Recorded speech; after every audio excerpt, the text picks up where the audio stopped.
Welcome to EssexTV. We're joined here with Derek Bowden, CEO of Essex County Cricket Club. Derek, we've got a few members and supporters questions to run through, but first of all, just a few other questions. How would you rate the season 2015? How would you rate it? I think so far an average performance really. 2 quarter-finals, potentially finishing third again in Division 2. I think is an average performance. I don't think it's any better than that, but reasonably good. Obviously, Paul Grayson left the club earlier this month. What can you tell us about the process to replace him, and are there any names already in the hat, or how's it going to work? How's it going to look in terms of finding that successor? No names in the hat at the moment. Obviously, we've had some interest from around the globe. We will be putting together a recruitment panel in the next couple of weeks, and we will probably by the end of October have a shortlist with a view to having a new head coach in place, certainly by the beginning of January. Fantastic. So yeah, I'm just going to run through a few questions that have been submitted by members and supporters. The first one is from Jonathan, and he says, Essex have been awful on and off the pitch over the last 5 years. Why, and what do you plan to do about it? A bit of a difficult one to start, but there we go. No, that's fine. I think we haven't been awful, actually. As I say, this year was probably an average performance, not living up to potential. Last year we were the highest scoring team to not get promoted from Division 2 to Division 1 ever. We've done well in T20, and we've had a finals day, certainly in my 3 years here. So we've not been awful on the field, and we certainly haven't been awful off the field. Commercially, we do very well and punch above our weight. So I would contest the question really. We're not awful.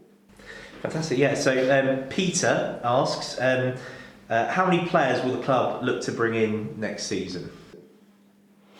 We're looking at bringing in two or three new players next season. Conversations have begun already. We're in the middle of signing contracts with existing players, and so until we finish that process, we won't have finalised how many players we'll bring in, but certainly 2 or 3 next year. Cool. Chris asks, this is another difficult one, why do we keep losing our best young players every year?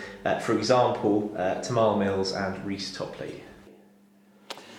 I don't think we keep losing our best players every year. I think, yes, sadly we do lose our best players from time to time, certainly young players.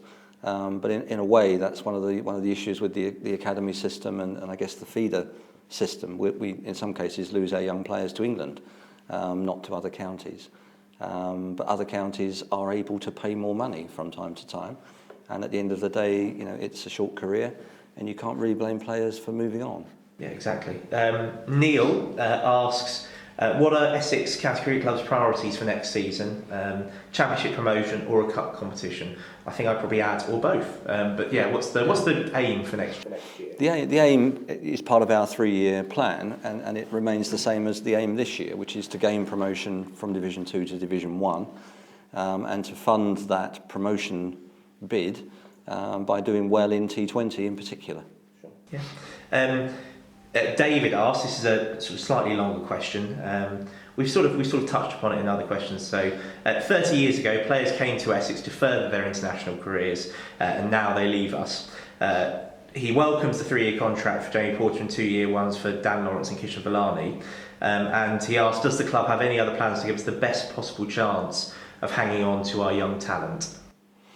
Well, it's probably the answer to the previous question. I think if we get to Division 1 and stay there, and we continue to succeed in one-day competitions, in particular T20, that gives us a great opportunity to hang on to those younger players, both financially as far as wages are concerned, and also from the club's perspective in terms of the ground that we will have hopefully then redeveloped. Yeah. And that actually leads quite nicely into another couple of questions. So Derek asks, well, it's more of a statement than a question. It would appear that the ground development has been put on hold for presumably financial reasons. Could you please advise when you think the facilities are likely to be improved, especially the main pavilion and players' changing rooms, as these are really outdated?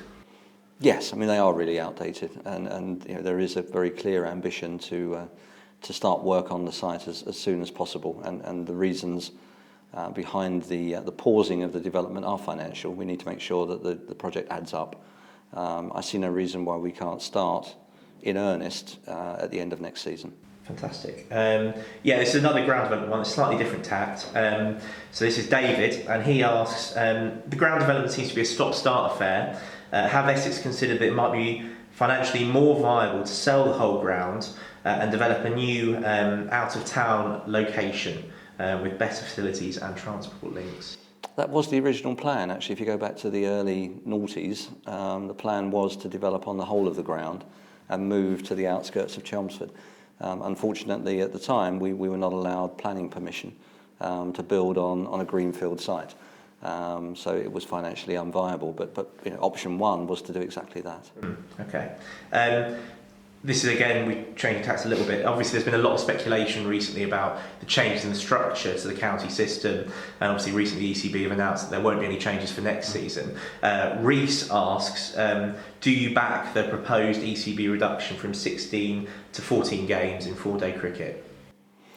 I think the issue is that there is too much cricket between 4-day, 50 over, 20 over and international cricket. And given the climate in this country, there's just too much cricket being squeezed into the summer, if we can call it that. So something has to give. Personally, I don't object to 16 to 14 games. I would object to 16 down to 12, for instance, but not down to 14. But I think the key thing is that we establish what the long-term objective of the ECB really is. And I sit on their transformation steering group, and we're briefed, challenged to come up with a plan that will reformat the game for 2020 onwards. And that's the key thing for me, is understanding where any move this year or next year or the year after takes us in the long run. Sure. I mean, this has been touched upon, I think, previously during the season. Obviously, there was a big debate about franchise cricket. Yeah. I mean, I assume that the Essex stance is still the same, really, sort of opposed to that, the idea of franchise cricket in general, is it? Yes, it is. We're opposed to it, as are the vast majority of counties. Absolutely. So that's very much on the back burner. Good. That's music to my ears personally. Anyway, so and then there's one final question. It is vital that Essex continue to play around the county. Can the CEO guarantee that Colchester will remain on the schedule and consideration will be given to find suitable venues on the London Fringe and within Southend? That's his question. Okay. I think Colchester, the broad answer is yes. It does depend upon the answer to the previous question, which is the schedule and the format of the games going forward. Because it just may not be logistically possible to play at out grounds, which is one of the concerns that a number of counties had. I know Yorkshire were concerned that Scarborough would disappear. And certainly if the restructuring were severe, then that would put pressure on our ability to play at out grounds. But in the short term, Colchester is a desired location for us to play cricket. As far as London's concerned, the Olympic Park is back on the agenda. And we're working together with Newham and the owners to try and put together a programme of cricket in the summer, not next year, but the year after at the Olympic Stadium. I think we should tick an awful lot of boxes. Absolutely. Brilliant. Well, thank you very much, Derek. Thank you for answering all the questions, and thanks very much.